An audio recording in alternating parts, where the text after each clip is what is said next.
Hello, am I audible?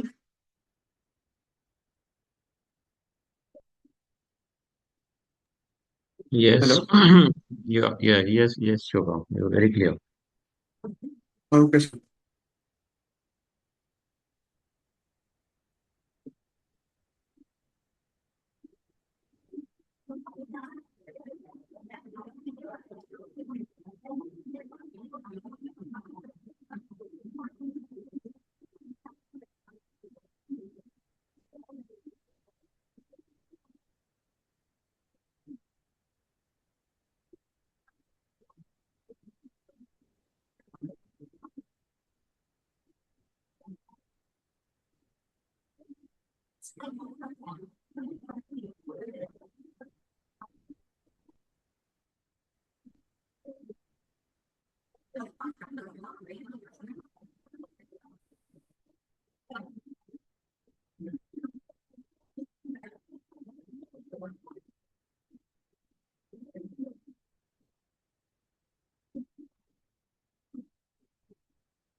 We can start, sir. Hello. Yes. Okay, sir. Okay, we'll start. So, good morning, everyone present here. Today, we have gathered here for our first oration of day two of Ascension 2025, which is hosted by St. James Medical College and KM Hospital, Dr. Manu.V.L.Kothari Chair and Division of Medical Humanities. Since its inception, the goal of Dr. Manu.V.L.Kothari Chair has been to promote the humanities in medicine through workshops, courses, and off-course Ascension. Our theme for this year's Ascension is mental health and well-being. This annual conference of medical humanities aims to promote and integrate the humanities like arts, music, literature, culture, philosophy, ethics in our life as medicos and provide a more holistic perspective supporting a better mental health and well-being. Through this year's program, we hope to highlight the importance of empathy, communication, resilience, and emotional awareness in healthcare. We aim to create a space where conversations about mental health feel natural, safe, and respected. It is my honor to introduce this event dedicated to both science and soul of healing. Today we have with us Dr. Sharad Iyenger sir, who is pioneer in public healthcare.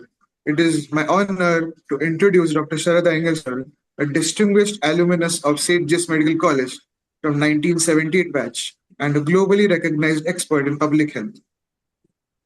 So, during his undergraduate years, Dr. Iyengar was the founder organizing secretary of first Avishkar event in 1982, which has since grown into a signature annual cultural festival of JSMC. He was also elected secretary of RRDD, that is Reading Group and Debate Discussion of JSMC Gymkhana, demonstrating his leadership and organization skills. Community. After completing his MBBS and MD Pediatrics by 1987, he immediately translated his commitment into action by co-founding the Prakriti Trust during his internship, which provided essential fortnightly healthcare in villages of Raigad district. He further specialized with the DNB in maternal and child healthcare and then served with UN Population Fund from 1990 to 1997, focusing on sexual, reproductive, and child health research. Dr. Iyenger held key roles at World Health Organization, Geneva, serving as co-chair of Gender and Right Advisory Panel and a member of Scientific and Technical Advisory Group of Human Reproduction Program. Co-founder of ARTH. Since 1997, he has co-founded and led the Action Research and Training for Health Society in Udaipur, Rajasthan. ARTH focuses on vital areas like sexual and reproductive health, rights, and neonatal and child health, and healthy aging with context of primary healthcare in rural tribal area. And beyond the professional life, Sir is also a dedicated fitness enthusiast. Dr. Iyenger is a long distance cyclist, having tackled challenging routes in the Himalayas, including Manali to Khardungla stretch. So today's topic for oration is the blues after childbirth. On to you, sir. Uh, Thank you very much, Shubham. I trust I'm audible to all. If not, I Yes, can sir. modulate. Yeah. Uh, Dr. Lopa Mehta uh, and organizers, friends, colleagues, the Manu Kothari Division of Medical Humanities, uh, fellow alumni from the GS Medical College, and those from the larger public health fraternity, and several who work in the areas of sexual and reproductive health. So it is a privilege, a kind of a homecoming, albeit in these days in the online format, to come back to the institution that nurtured my thinking, my intellectual development. And I think today's session is dedicated to Dr. Manu Kothari, someone who made me, I think, in his first class in anatomy for the undergraduates of the 1978 batch of fresh young MBBS students. He made me a demonstration piece to essentially show how the human body develops, and I had to lie flat on the lecture table to show how the gut bends in order to create the digestive system. The point I wish to make is that Dr. Kothari went well beyond medicine. He went deep within medicine also and looked at the surrounding context in trying to explain what was happening in medicine. For some of us, it was very strange. We had expected to look at core issues like anatomy and physiology and biochemistry in the first year, and then to go around looking at things like ethics and politics and human intent was really strange. But after many years, I think we've come to realize that there is far more to medicine than just what is written in our textbooks or what can be defined narrowly. Today, and I shall be sharing a screen, I am going to be speaking about an issue which is gaining gradual importance, that of mental well being, mental health, mental illness in the context of motherhood. And within that, there is this long period after childbirth when a woman essentially wrestles with changes in her life, often with very little support. It impacts her both physically and mentally. There has been a lot of interest in this field, and we have been paying attention to this. So just give me a while and I'll share my screen. Here goes.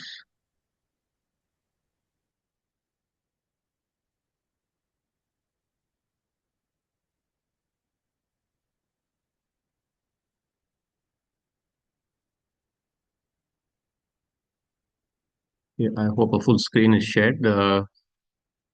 Is the full screen visible?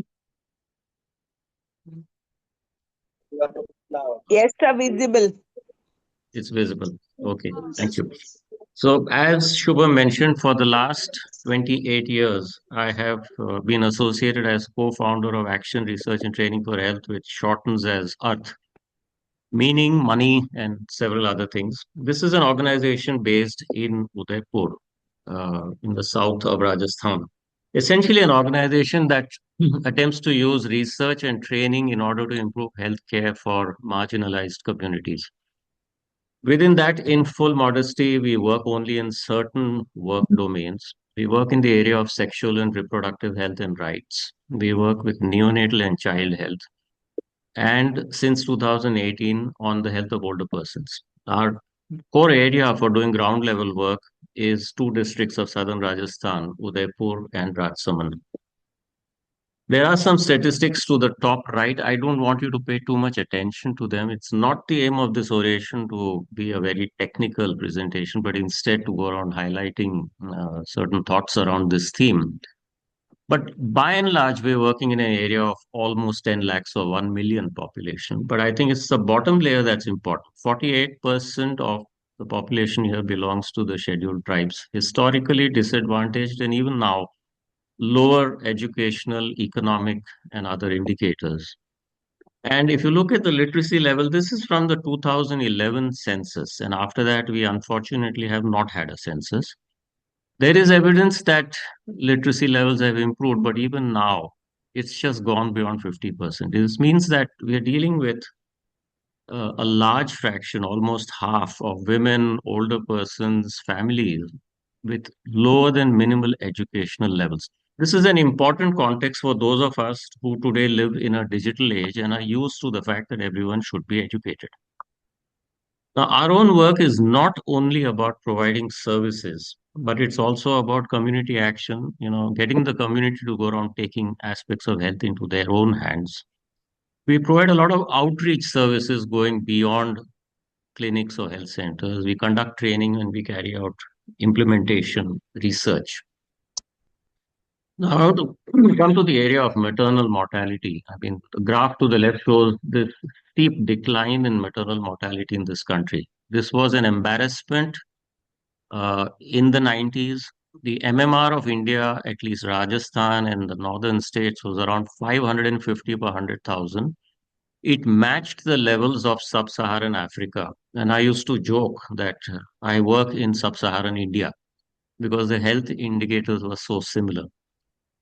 This graph tells you what happened after 2007, and there has been a rapid drop, and you can see that even Rajasthan's data has brought it down. And this has been through a lot of effort to bring down MMR.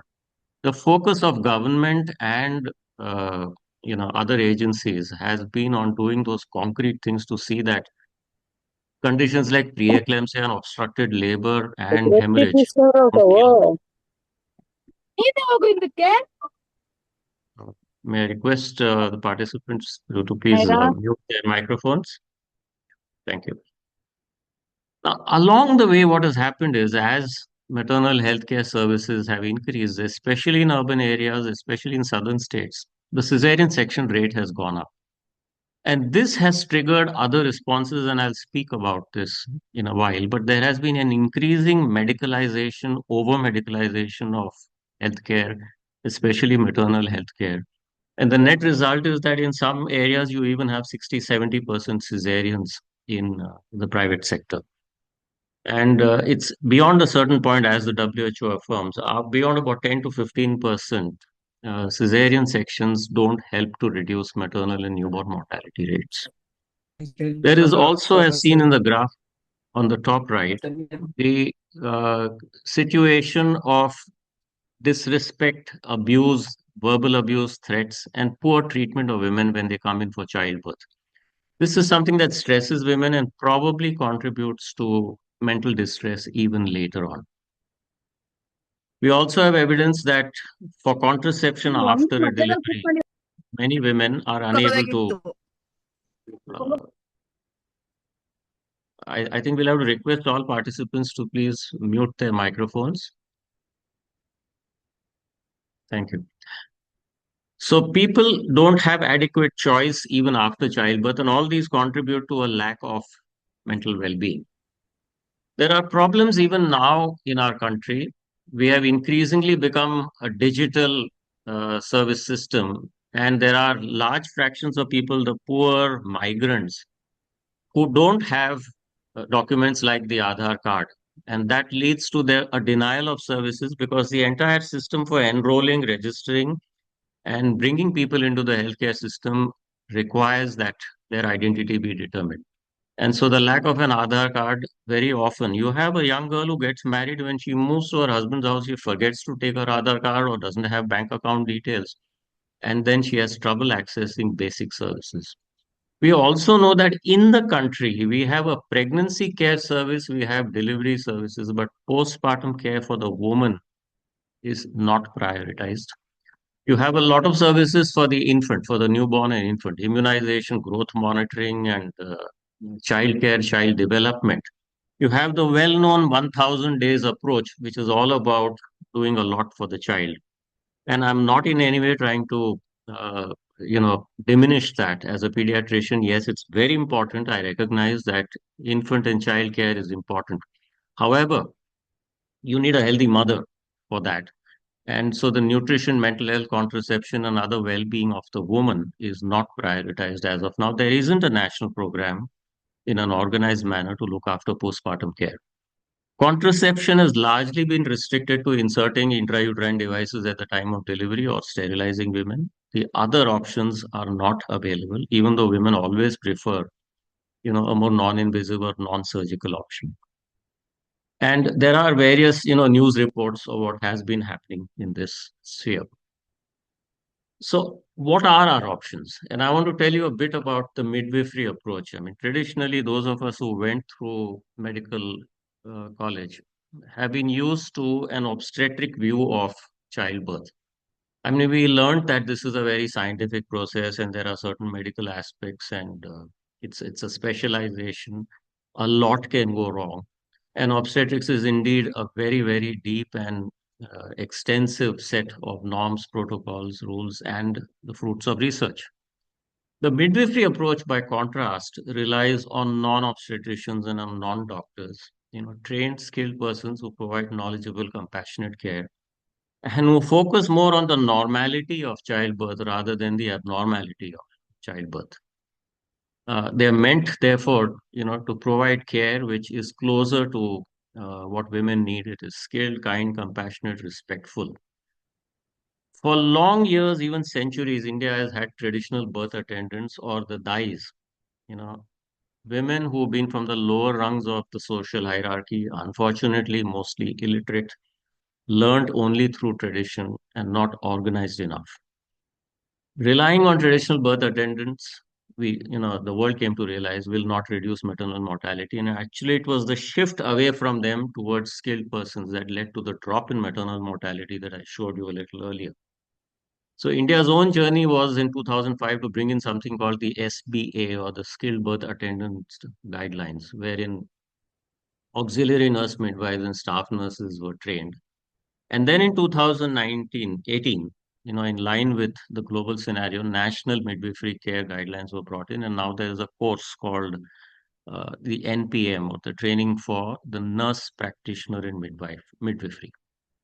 Now, India already has a lot of midwives, although their training has shown several weaknesses. So the ANM, the GNM diploma nurse, the BSc and the MScs in nursing and midwifery are midwives. And the last is this nurse practitioner in midwifery, something like a specialist midwife.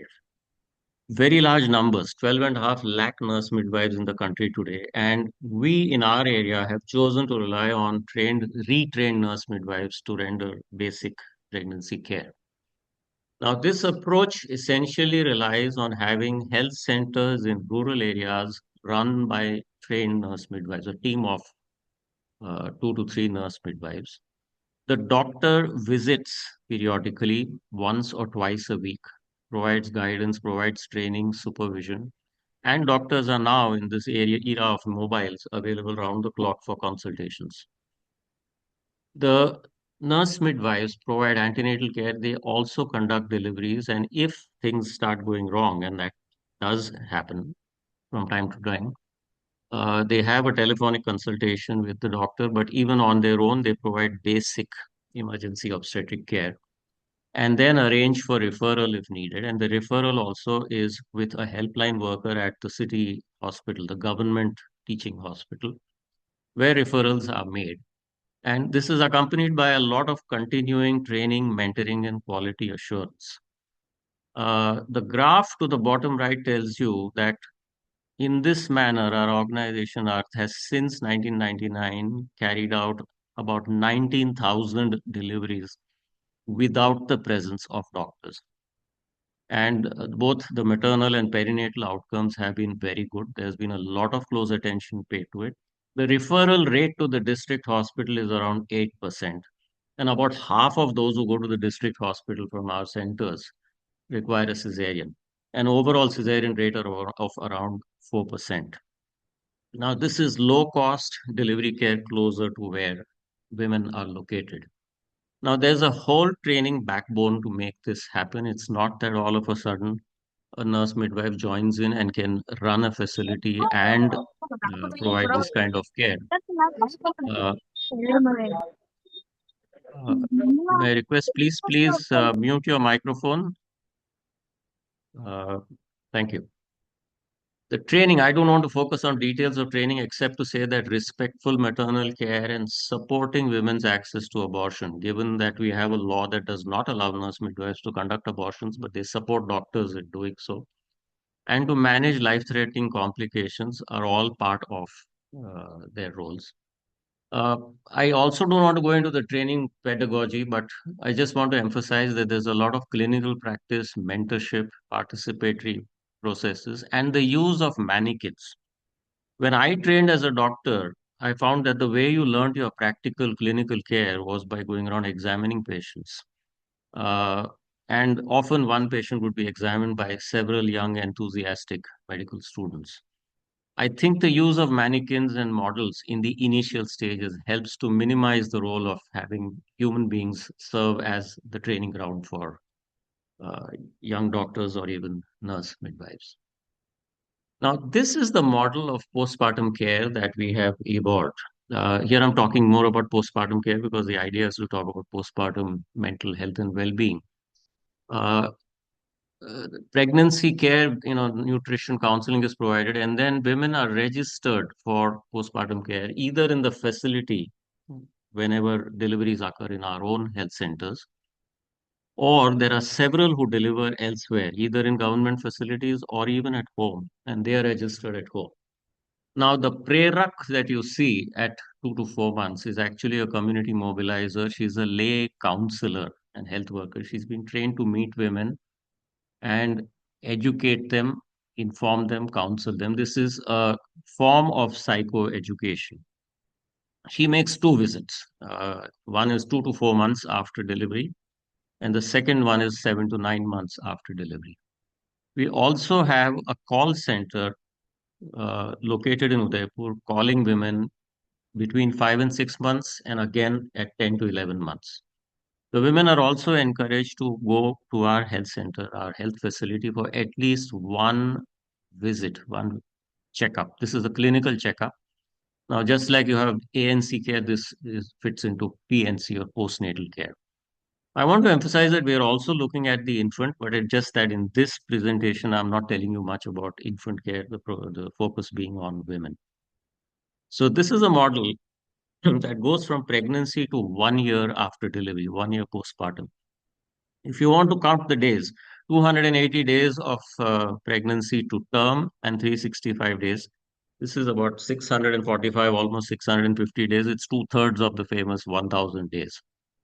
Why not the second year? Well, it's just a matter of capacity. We could add it later on once we get our heads around the first year. And the focus is on women's rest, recovery, managing their major issues, which is anemia, mental health issues, contraceptive options, and if they've suffered a perinatal adverse outcome like a stillbirth or newborn death. There's also care for the infant, growth, nutrition, health support, and promoting immunization. So this is the delivery mechanism. Multiple visits by, two visits by a visiting health worker, phone calls from a call center, and a visit to the clinic. The pictures show you that women are visited in their homes. These health workers give out iron folate tablets, calcium tablets, talk to them about contraceptive options. In the same area, there is a system of community health entrepreneurs, educated and trained women who sell contraceptives at minimal costs. Condoms, oral pills, emergency contraceptives, pregnancy self-testing kits, and even the weekly pill, that is the Saheli or Sencroman. And do referrals for intrauterine devices, including the hormonal IUD, to health facilities. And there's also a high amount of education. The call center, a picture of which you see to the bottom right, uses local dialects to communicate with women. They've learned the culture, I mean, staffed by people who are from essentially the same area. Now, as a result of this effort, and this is information till September 2025, I mean, we're covering roughly a 300,000 population We have not registered all births. There is a capacity issue. We have about five of these health workers. And so, having reached out to a little over 4,000 women, we managed to contact 80%, cover 80%. Now, if you look at where these women are delivering, our own health facilities, which are active in the area, are providing about 25% of the delivery care. And as expected, government facility deliveries are the largest fraction. But do note this interesting factor. Even in this data set, almost 16% of deliveries are occurring at home. So home deliveries have not vanished. They are not a thing of the past. And I also want to tell you, and this is actually a statistical fact, our sample is not representative because we're going around contacting those we can. The, the idea is that home deliveries seem to be about 20% of the total. And their care, including postpartum care, is a bigger challenge. Now, what have the women been telling us? They've been self-reporting problems, and this is from the first visit, about 22%. Now, you'll notice that many of them talk of weakness and fever. This is not fever in terms of an increase in temperature necessarily. This population doesn't use thermometers. It's more about feeling what we may call feverish or unwell, backaches, body aches, and so on. A lot of these are correlates of both anemia and mental distress. And it would be, a matter of better diagnosis to figure out which of them is the dominant reason. There are also signs of infection, local pain and swelling in the genital area. Abdominal pain in some women is due to pelvic inflammatory disease. And this is an underdiagnosed condition. Women keep suffering lower abdominal pain and difficulty in moving about. Their PID does not get detected or diagnosed. It really impairs their lives. There are several others with leukorrhea, white discharge, especially after sexual activity resumes, and others have bleeding problems. When we went back to the same women on the second visit, we find that the proportion reporting health problems increases. So there's more of weakness and fever, and so on and so forth. And so there are women with various complaints. Do these go all the way to diagnosis? Most of them do not, because there isn't a system for women to come and for diagnosis with investigations to occur. Families and society don't really prioritize this kind of care. What you do see, I mean, those of us who live in larger cities, is that women after delivery in the middle class and upper class pay regular visits to a gynecologist and get their care. But this is a phenomenon only of the privileged sections of society living in cities where these facilities are available.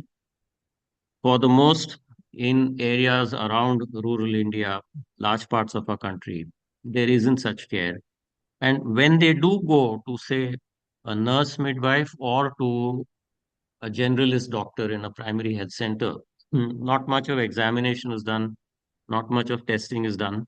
There's a lot of shotgun therapy of pain and problems in discharge and so on and so forth. So there's a lot that is wanting even in the clinical sphere. Now, here's a very detailed chart, but don't worry about it. The one to the left is the Edinburgh postpartum depression scale. Now, this is a scale of 10 questions which are asked of the woman.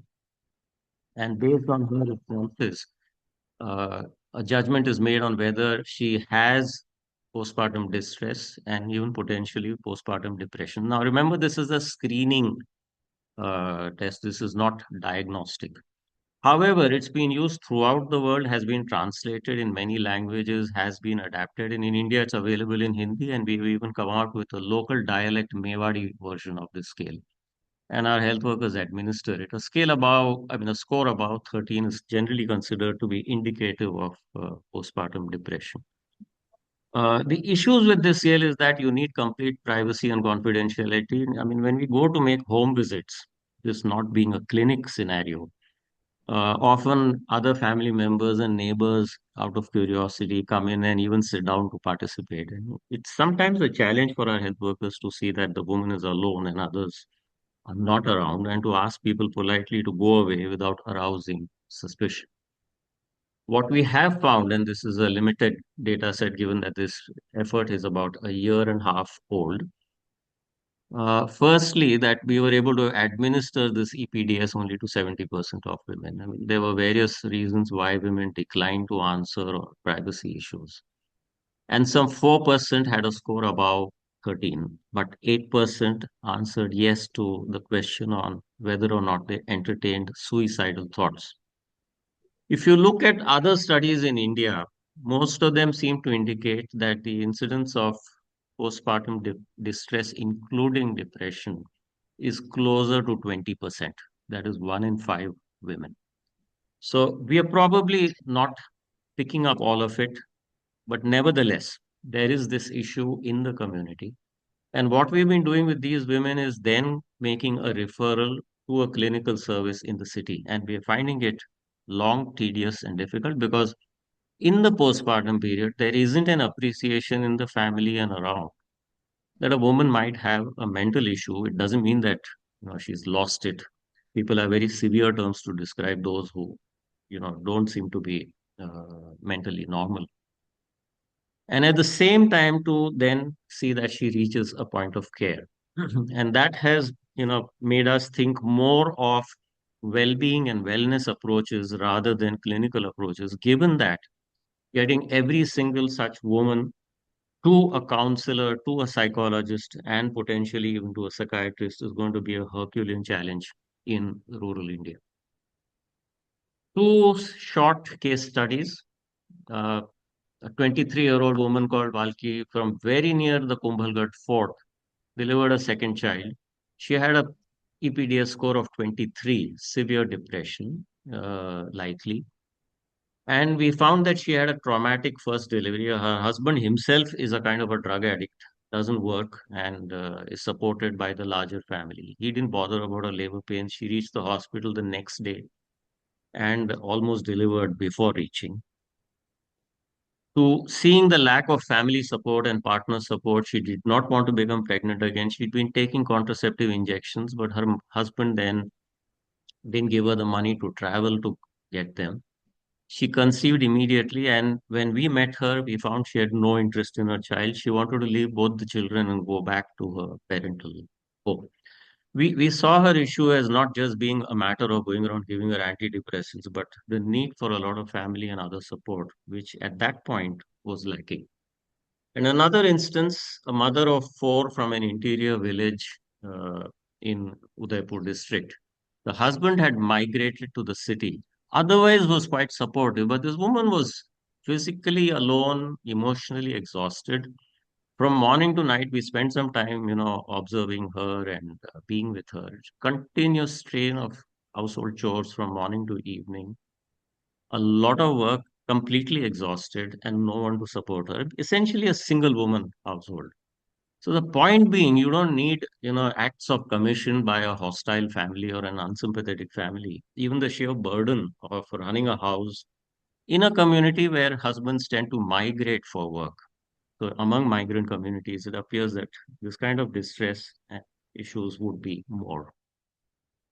So if we look at the larger picture, there is what is the burden and the impact of maternal morbidity. We know that maternal mortality has gone down, but morbidity still remains very high. There are studies that show that almost one in three pregnant women has some issue or the other, and that South Asia has a higher burden. Now, morbidity affects physical well-being. The daily routine of a woman who is not well, is in pain, is feeling very weak, is affected, and that leads to an emotional burden given that her responsibilities would have gone up, having to look after both either, the current child and maybe any preceding children, often on her own. There is disruption of sleep, there's undernutrition, infections, it reduces her strength, her stamina, her productivity, her quality of life declines. The point I'm making is that even the physical aspects of her illness are likely to create an emotional and mental issue. The second is that with psychological distress, there is an impact on mental well being. There's anxiety and depressive symptoms come up due to poor recovery.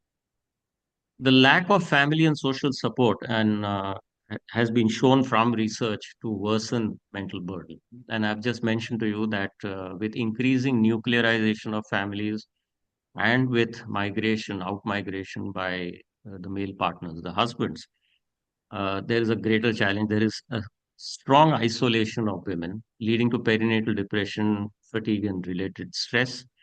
And then this affects caregiving capacity. So this is not just a problem for the woman, but also for her child, because such women then take less interest in child development, with looking after, feeding. You have more malnutrition among such infants. They grow up with behavioral issues.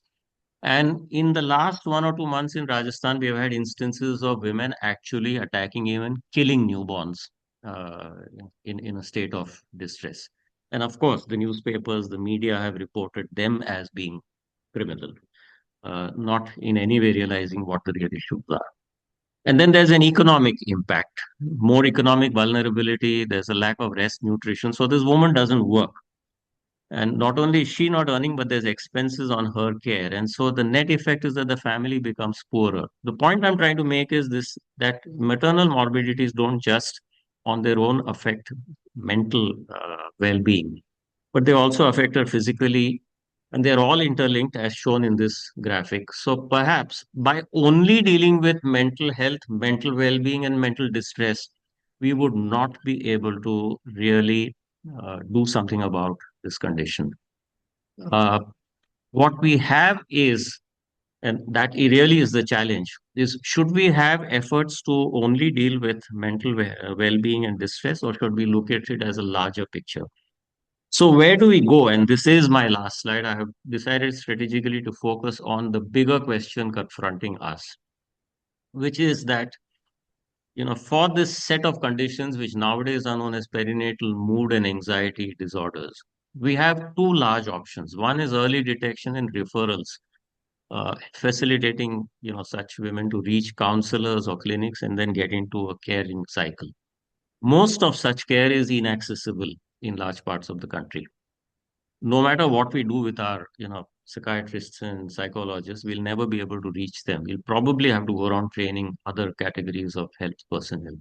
The second is repeated home visits. So there are very creative experiments in the world. Among the most notable ones actually are in Pakistan, the Thinking Healthy program, and several others in this country, by Sangat, an organization which has also been co-founded by another alumnus of GS Medical, which is Vikram Patel.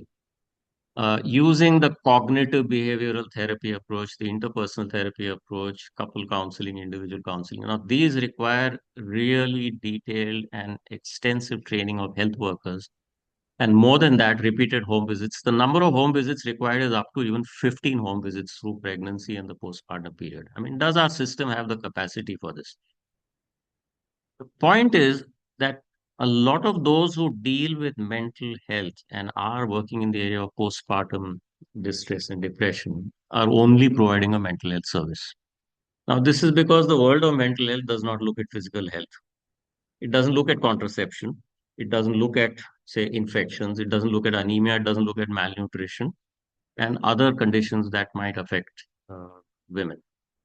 I feel from the woman's standpoint, from the community standpoint, therefore, having mental health outreach programs is necessary but not sufficient. We'll have to work out a way of addressing it broadly because one affects the other. These are not isolated. It is not sufficient to take our specializations into the realm of primary care. I think what we need is to integrate mental health within general postpartum care. Currently, unfortunately for that, there are no models. Uh, the organization that I work with is struggling to put this together. We know there are others doing so, and what we need to is really join hands to make this happen. Thank you very much for giving your time, and I would welcome any comments, discussions, or questions. Thank you.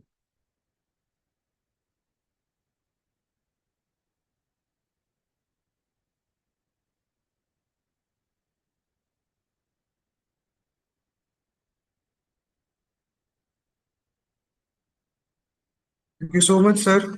Um, our deepest appreciation goes to our distinguished guest speaker, Dr. Sharad Iyenger, sir. Your presentation was deeply inspiring, offering invaluable perspectives. drawn from your vast experience of leading community action through ARTH. Thank you, sir, for your time and wisdom. We would like to present a token of appreciation to you, sir, and share the slide.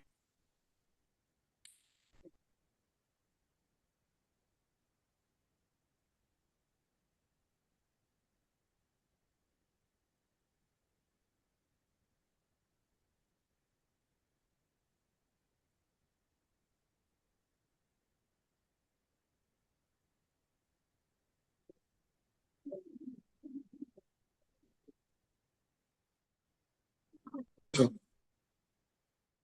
we extend our sincere appreciation to esteemed leadership of State District Hospital. Respected Dean, Dr. Rawat ma'am, thank you for continuous support and institution's commitment to excellence. To our academic dean, Dr. Harish Patak sir, we are grateful for your presence and encouragement of both academic and extracurricular initiatives. A special thank you to the driving forces behind this event, to our chairman of our organizing committee, Dr. Avinash Supri sir. Your leadership, dedication, and counsel were instrumental in ensuring the flawless organization of this program.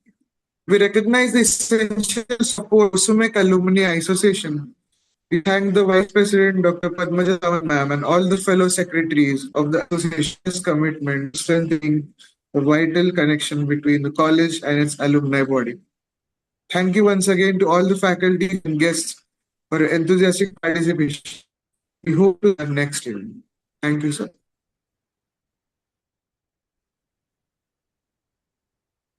Thank you very much, Shubham, and the faculty of the uh, GS Medical College. This is indeed an honor. Thank you, sir.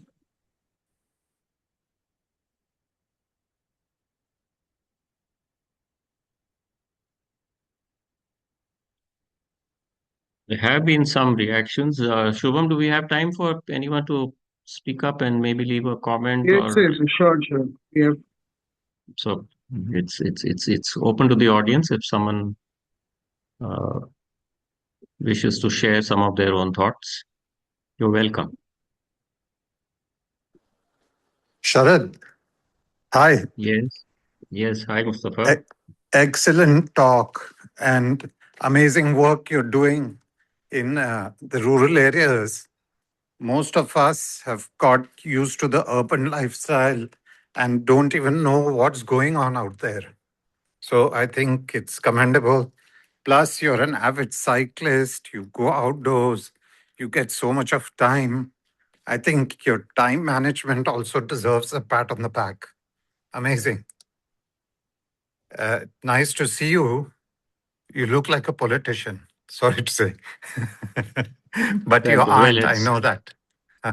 it's it's 12 degrees temperature where I am, so Okay. we need to pad up a bit.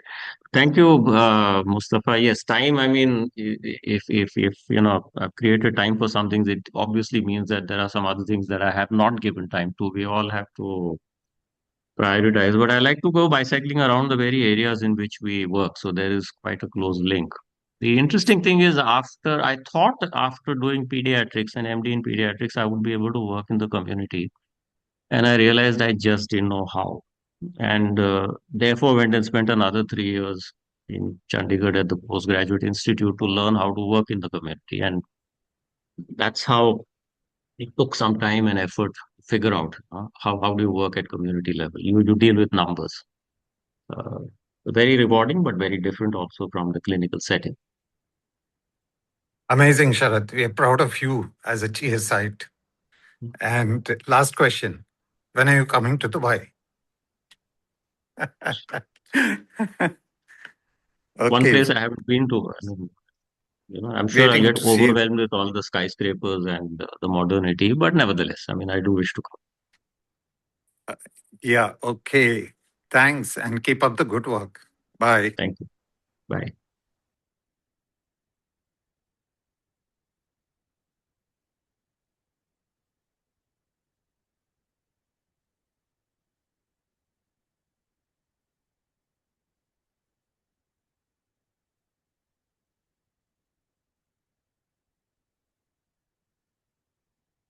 Okay, so looks like we are done.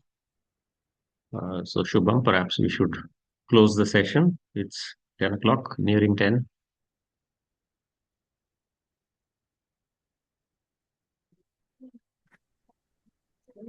Thank you very much. Thank you, ma'am. Thank you so much.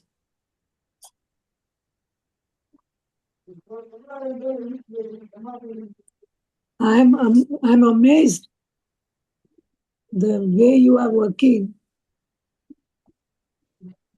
and the way you have paid attention to the requirements of the entire community, which is underprivileged. Thank you so much. I'm sure the undergraduate students will get some inspiration out of this. I think any and all, students or faculty of our medical college or others are welcome to visit us and take a look at what's going on. I think our PSM department also should get linked to this. I mean, I'd look forward to sharing some of our experiences there.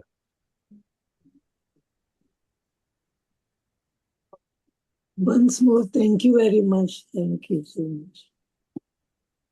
We are all very proud of your work. Thank you very much, madam.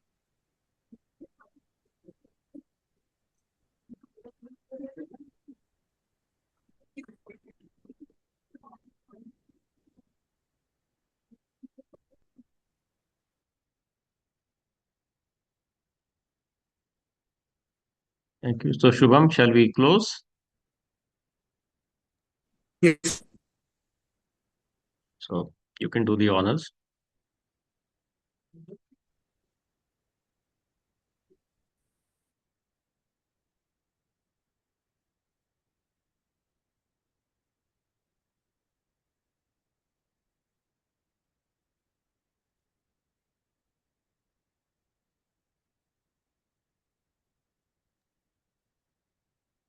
Shubham? Shubham?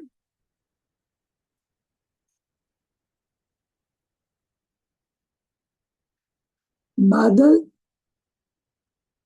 Hello, yes, ma'am. Let us close the meeting. Yes.